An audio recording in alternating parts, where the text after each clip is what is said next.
Today, we're thrilled to welcome back Rick Peckham, renowned guitarist and Berklee College of Music educator.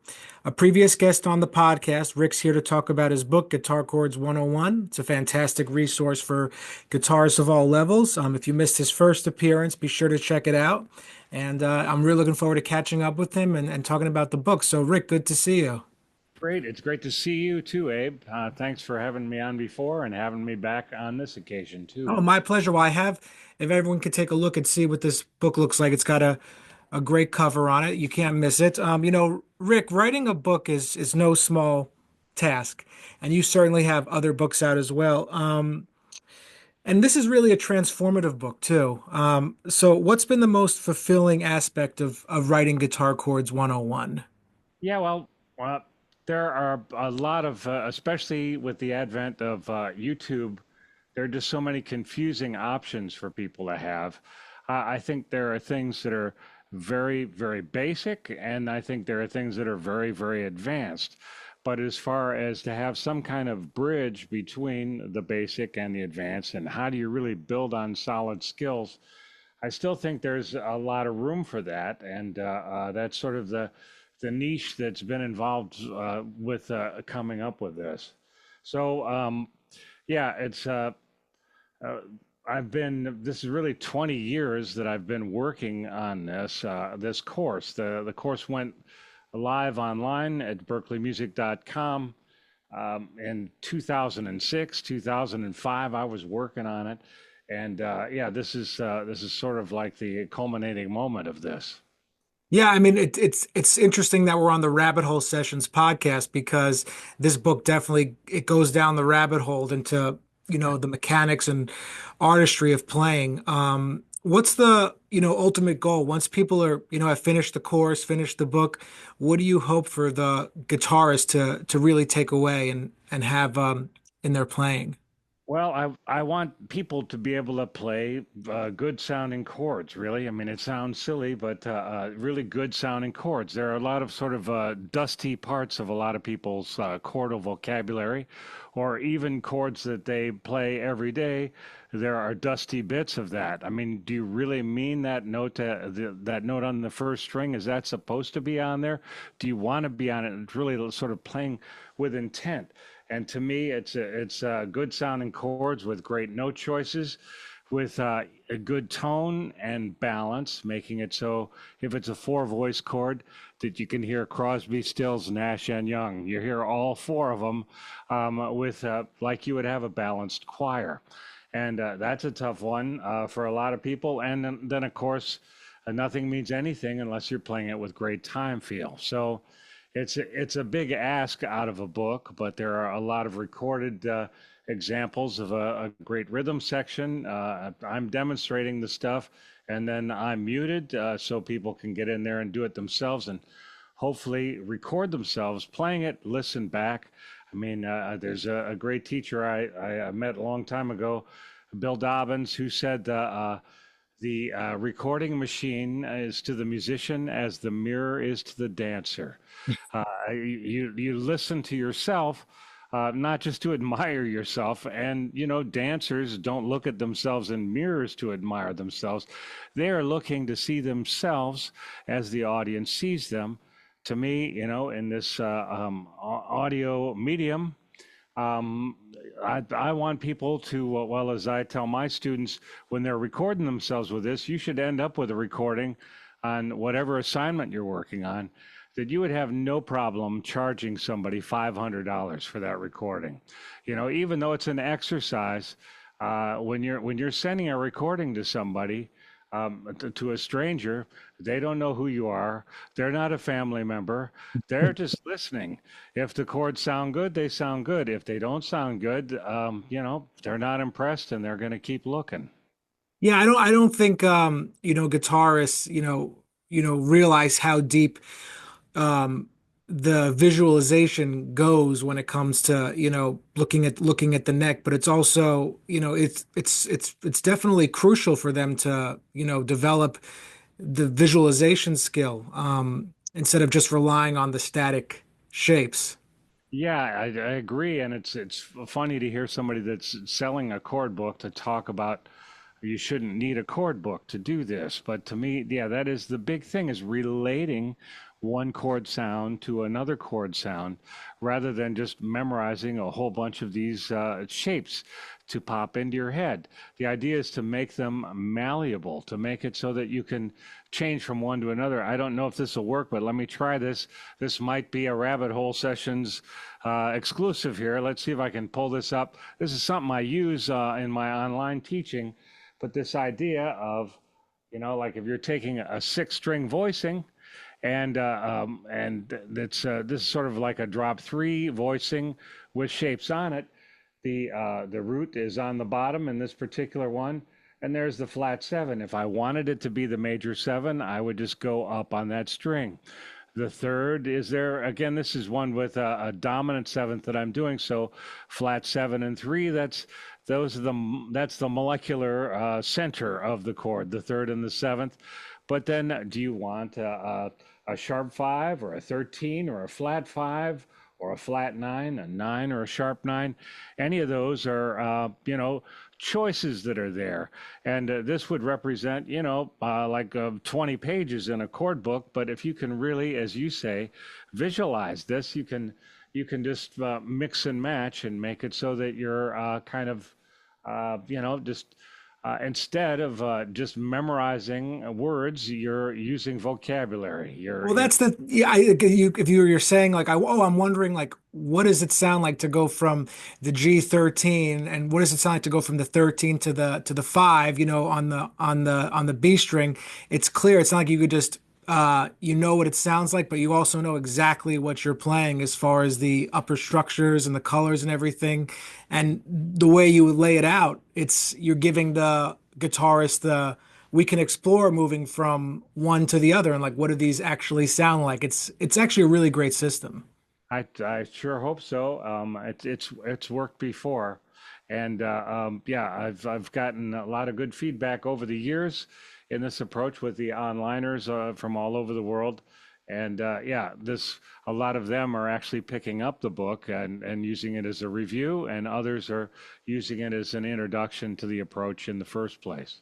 When you go on and look at the guitar chord voicings on Berklee and you see the number 13,550 already enrolled. Yeah. That's a small town. That absolutely is right. Yeah, it is. It's huge, and I'm not saying that all of them are regulars. At the Music Theory headquarters there or Sound and Great headquarters, but yeah, there's the passionate interest with the Berkeley name that is, it's lasted for decades. That's for sure. Yeah, I mean, it sounds to me like you have a really good relationship with Berkeley Press. I mean, and that do you sort of have, carte blanche to present these ideas to them and it's or you have freedom in that way. You could present them an idea and say this is what I'd like to do because this is great. Yeah, well, it's sometimes they contact me and they say they see a niche of something that they would like to see. I mean, the Chords 101 class at berkeleymusic.com has been a pretty solid hit. So they were really interested in having a kind of a spin-off of that to complement the experience of people taking it and also to use as a taster for other people. But yeah, I can pitch ideas to them, and there's a varying level of enthusiasm. I mean, they're interested in sales, that's for sure. Yeah, and it's an interesting world, that's for sure. I mean, one thing I would say is there's a thing called groove3.com, and that's the word groove and then the number three and then .com. That is Hal Leonard's kind of approach to having an online kind of Kindle sort of approach to things. So there's a version of this book that lives up there that makes it very easy to see the recorded examples and so on to play along, and it's just sort of another media to make it so you can look at that on your iPhone or whatever handy media that you have. So they're interested, and they've been well. Actually, the roots go back to ultimatetab.com. The company that was involved with that actually uh, is the kind of the parent of Hal Leonard now. So they are very interested in online things that bring things together for people. And Abe, for you, I mean, if you checked out this groove3.com, you'd see all of your favorites from Berklee. They've ported a lot of the old books and so on. Sometimes I think they don't have the sound files with them, but some titles that you would recognize. Oh yeah, I mean the some of those Berkeley Press books, and they're just there's nothing like them. There's Steve Rushinsky's reharmonization technique book, unbelievable. It is great. I mean, he was, I don't know if you took any classes with him, but he was one of the kingpins of the harmony department, right there with Barry Nettles and so on. And his book on Berkeley Press is a fantastic one, that's for sure. Yeah, I definitely remember, when I studied with Garrison Fuel, Mhm. we worked through his book, and it was so helpful. I'm sure it's still helping people today. People are going to open your book, and they're gonna see the title Chords 101. It's obviously going to be about harmony. There are certain players who are established in their understanding of harmony and the instrument, but then there's those others who want to get to the next level in their playing of understanding the instrument. Mhm. So for those who feel maybe a little bit daunted by the process of getting to that next phase, what would you say to them to help them not feel as intimidated by the next level? Well, yeah, I know what you mean. I mean, it's like the old joke. It's like how well do you read on the guitar? And they'd say, well, not well enough to affect my playing. It's like it's so there is always that. Yeah, there's always that kind of well, just sort of like, hey, nobody really does this sort of thing. But I think guitarists are always curious about, what's going on in the machine. Why does this kind of voicing work here? What is going on there? And I'm not saying you have to be able to take a car apart and put it back together again to drive it, but if cars are your life, to be able to get in there and tinker around is something that repays the energy.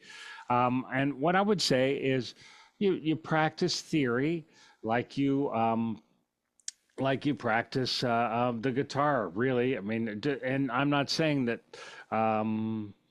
you should let it get in the way of your playing, but I'm just saying have it help augment it.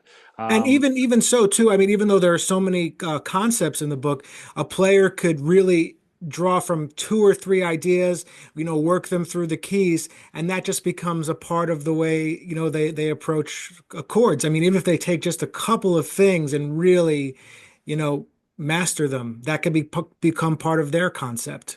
Yeah, I mean, it's back to the thing we talked about before. I think you play to learn, you don't learn to play. And you look to find some circumstances that you can use the stuff. If the theory doesn't stand the test of, like, well, why would I want to know this? Then, it doesn't deserve to live in your consciousness. You need to get in there and make it so that it's relevant. There's a section where I talk about like the secret handshake that is in every fake book, every real book, or whatever that you use. Whereas if you take what is the word? Well, if I take the word TEAR and put an S on it, TEARS, um, you know. You have to look to see what the next word is. Is it tears on the edge of a paper, or is it tears of joy? Right. You have to look at the next words. And when you're looking at a fake book and you see an A7, you really don't know what kind of A7 to play unless you see it's going to a D major or it's going to a D minor. If that A7 is going to a D minor, you're going to want to have that flat 9 and flat 13 usually. And if it's going to a major sound or another dominant sound, then you're going to be using the natural 9 and the natural 13. This might be too deep for some people, but I don't think it's hard for guitarists to understand, especially Because if they're playing a cowboy chord A7 with a fake book, it's just not going to fit the sound. If you're playing a dominant seventh chord, there's a one tension minimum. It's like a one drink minimum in a bar or whatever. You got to have some kind of ninth or some kind of 13th in there. Otherwise, you just sound like somebody that is just picking it up and maybe has some interest. But you've got to these rules can be life saving, and once you're on the other side of them, you can tell other people about them or keep it a secret yourself. No, the why is so Yeah, important. yeah. And that's what I think um, the book is, sort of prioritizing that deeper level of why, instead of just memorizing shapes. Oh yeah, well, and just to jump on that for a second, like on the A7 that's going to a D major, if you play a natural 13 on that, that's an F sharp. That is like a spoiler alert. It's saying, hey, here comes D major. It's Mhm. reinforcing the resolution. It's making a smooth kind of like a craftsman, like a dove corner on a cabinet, going from that major sound to the major sound. Same thing with minor. If I play the flat 13 on that A7, that would be an F natural. That's saying, hey, D minor's coming. Yeah. And, that's what it takes. Yeah. What was the most challenging thing about this book versus the other books you've written? Well, it's just sort of the responsibility of having the Berklee name and people knowing that people were going to pick it up, thinking that it's Berklee kind of policy or whatever. To me, I just try to make things as clean and clear as possible with as little mumbo jumbo as possible. And I guess really is to be inclusive enough so that people could practice the material enough to have some level of fluency. There's a lot of times books will say, take this into 12 keys and see you later. This really, I go through it. If you want to know the material, it is there. There are chord blocks that show you where to put your fingers. You can use different fingering if you want. There is tab if you want to use the tab, or if you don't, it's still there anyway. And then there's, of course, the notation as well. So it's a question of being thorough enough, but not making it longer than War and Peace. That was the challenge. Yeah. No, no, it's a fantastic book, and I know you've got some other things that are, coincide with this book as well. Like you had mentioned, the Groove website and everything. Can you just talk a little bit about that, just a little more? Yeah, yeah. Groove3.com is a new thing that I just found out about actually while I was getting ready to talk to you. And I was surprised to see this book is up there. My wife, who's Ann Peckham, is the chair of the voice department. All of her books are up there. I was like, wow, I didn't even know this was here. So, anyway, Hal Leonard's very serious about this.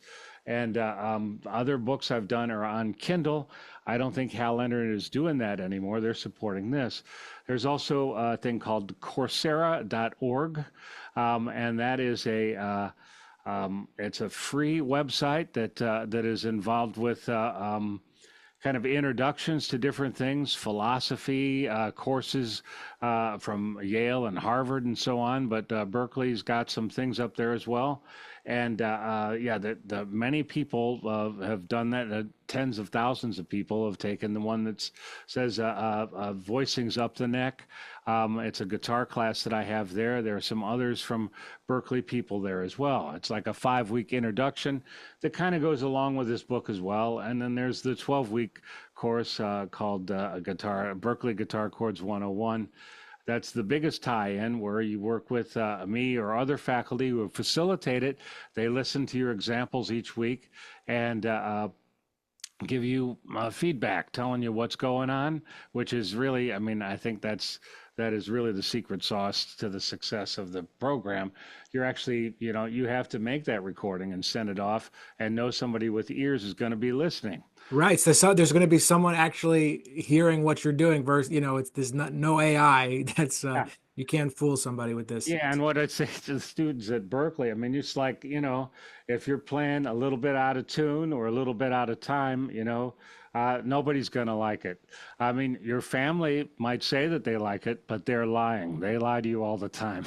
Yeah, no, they're though, and that's the thing too, with all of those amazing faculty members to, you know, hmm they're at the highest level. Have you been getting, certain feedback from your colleagues about the book on the faculty that they're really enjoying it and find it very useful?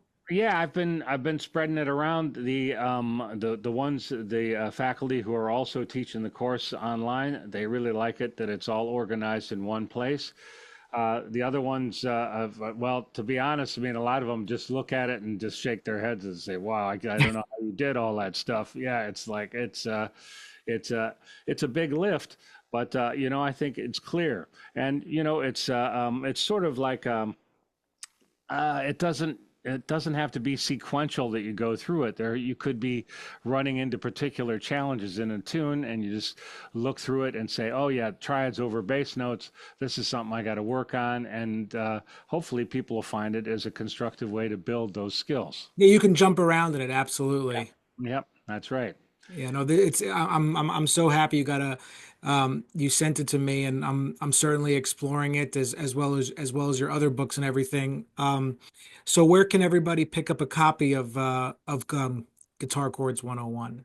Well, it's on Amazon.com. It's on Hal Leonard's website. It's at Groove 3, Barnes and Noble, all of those places. It's really, wherever any of those things are sold. You sent me a list of questions, which was great, and I really appreciate that. It's like, as far as the best thing about doing this is to hear people that have gone through it say that they've gotten compliments from other people in their bands. Yeah. That's the hardest compliment to get is from another dude that's in your band, and they just say, "Hey, what are you doing with your chords?" I mean, Yeah, there's there's always these the tension and release relationships among band members, and when you can floor another band member, then you know you're in a yeah. good space that day for sure. Yeah, they're not just doing it because they like you. They're just like, "Hey, what's going on over there? We got to find out." Yeah, so that's what I'm trying to do is sneak in there and help people to get compliments from the other band members that are genuine. No, you're a genuine educator, and you're so generous to share all these these things in your books and everything. There's educators out there who they want to hold on to their methods, but Yeah. you are certainly not that person. And in the guitar community, we really appreciate and yeah, thanks so much for coming on and talking about the book. It's a total pleasure, Abe. I really appreciate it. And yeah, I'm just trying to pass on from great people like Jack Peterson and Dan Hurley and Rich Madison and all of the greats at Berklee, including Mick Goodrick and Hal Crook and Jerry Bergonzi. All of them are people that have help break down the codes so that I could try to do the same for others. That's what I'm trying to do. No, it's beautiful. Thanks so much. Thank you. I really appreciate it, Abe.